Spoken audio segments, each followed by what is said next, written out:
नमस्कार। ज्ञान Sindhu coaching classes में स्वागत है आप सभी का। आज के इस टॉपिक में आपका 1 से 2 अंक पक्का हो जाएगा। 100% मैं दावे के साथ कह सकता हूं कि 1 से 2 अंक की एक पत्रिका या 2 पत्रिकाएं हमेशा पूछी जाती हैं।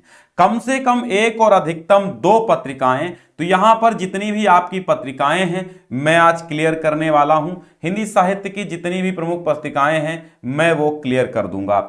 जो भी संपादक हैं, जितनी भी पत्रिकाएं हैं, जो भी प्रकाशन स्थान है, या तो आपसे पूछेगा कि संपादक कौन है, या पूछेगा युग कौन सा था, या पूछेगा प्रकाशन स्थान क्या है। तो इन सारी चीजों पर चर्चा करेंगे। एक बार शेयर कर दीजिए ढंग से। इंपॉर्टेंट से ज्यादा इंपॉर्टेंट ये है, तो हम आज जितनी भी पत्रिकाएं आपकी आती रहती हैं वो लेकर के आए हैं। तो आपको यहां पर कायदे से ध्यान देना है। 1 से 2 अंक का दावा, मतलब 1 अंक, कम से कम 1 अंक यहां से आज का पक्का है आपका, और अधिकतम 2 अंक। ठीक है। तो भारतेंदु युग की अगर हम पत्रिकाओं की बात करें तो यहां पे आप शॉर्टकट में कही आनंद याद कर लेना। कही आनंद, इसकी ट्रिक क्या याद करेंगे आप?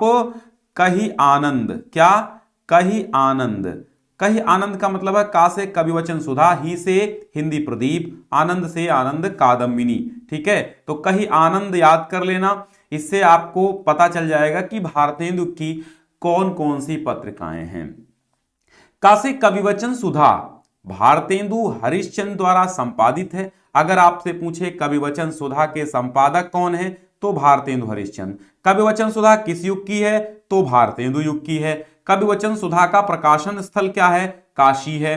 ठीक। हिंदी प्रदीप के संपादक कौन है? बालकृष्ण भट्ट है। बालकृष्ण भट्ट हैं तो भैया ये इलाहाबाद से प्रकाशित होती थी। और किस युग की है तो ये भारतेंदु युग की है। आनंद कादम्बिनी बद्रीनारायण चौधरी प्रेमघन की है। आनंद कदम्ब, कदम्ब कहां होते हैं? प्रेमघन, घन घन अर्थात जब बादल आता है तो कादम्बिनी और घन का बहुत ही समन्वय बन रहा है। तो आनंद कादम्बिनी बद्रीनारायण चौधरी प्रेमघन की है। मिर्जापुर से निकलती थी ये पत्रिका, तो इसका प्रकाशन स्थान आपका मिर्जापुर हो जाता है ना, वो मिर्जापुर, समझ गए। तो कविवचन सुधा भारतेंदु हरिश्चंद्र जी संपादक हैं, काशी से निकलती है। हिंदी प्रदीप बालकृष्ण भट्ट इलाहाबाद से निकलती है। आनंद कादम्बिनी बद्रीनारायण चौधरी प्रेमघन की है, मिर्जापुर से निकलती है।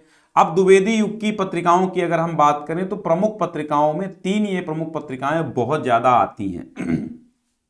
एक तो आपकी हो जाती है सरस्वती। भाई सरस्वती की अगर हम बात करें तो सरस्वती पत्रिका की बातों में कई क्वेश्चन बनते हैं। जैसे कि इसकी स्थापना 1900 ईस्वी में हुई, अगर स्थापना पूछ ले। अगर प्रथम संपादक पूछ ले तो श्याम सुंदर दास हो जाएंगे। ठीक है, श्याम सुंदर दास हो जाएंगे। अगर आपसे इसके संस्थापक पूछ ले तो चिंतामणि चिंतामणि घोष हो जाएंगे। समझ में आया। और इसका प्रकाशन कहां से होता है? इलाहाबाद से होता है। सेकंड जो संपादक थे द्वितीय आचार्य महावीर प्रसाद द्विवेदी थे। और अगर पूछा जाए कि सरस्वती पत्रिका जो है किसके काल में सर्वाधिक फली फूली, तो आचार्य महावीर प्रसाद द्विवेदी के काल में सर्वाधिक फली फूली और इन्होंने इसको आगे ले जाने का काम किया। तो द्विवेदी युग की 3 पत्रिकाएं ये ध्यान दीजिएगा। इंदु जो है अंबिका प्रसाद गुप्त है, काशी से ये प्रकाशित होती थी, इंदु अंबिका प्रसाद गुप्त। और मर्यादा तो कृष्णकांत मालवीय की है। ठीक है। डॉक्टर संपूर्णानंद भी इस मर्यादा के संपादक रहे हैं, टुडे के भी रहे हैं संपूर्णानंद। लेकिन मर्यादा अगर द्विवेदी युग की बात करें तो कृष्णकांत मालवीय जो थे इसके संपादक थे। और ये प्रयाग से पत्रिका निकलती थी। स्क्रीनशॉट ले लीजिएगा।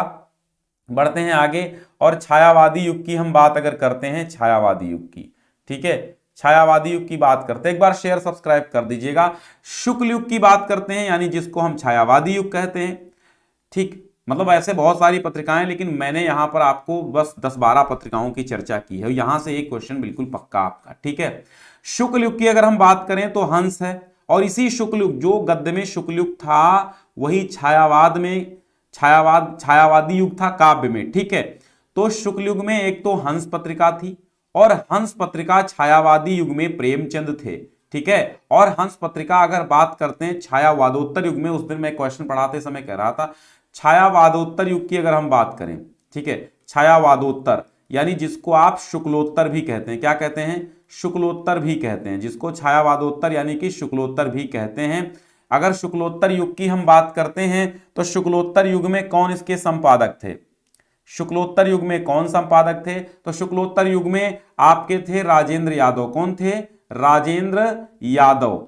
ठीक, लेकिन आपको क्या पूछा गया? अगर राजेंद्र यादव ऑप्शन में नहीं है तो प्रेमचंद अवश्य होगा।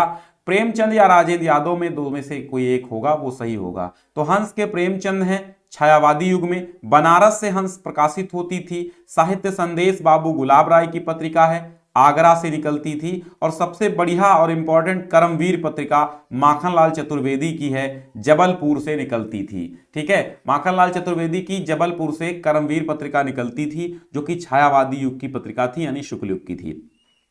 शुक्लोत्तर युग या फिर छायावादोत्तर युग की अगर हम बात करें तो कादम्बिनी पत्रिका राजेंद्र अवस्थी द्वारा संपादित थी।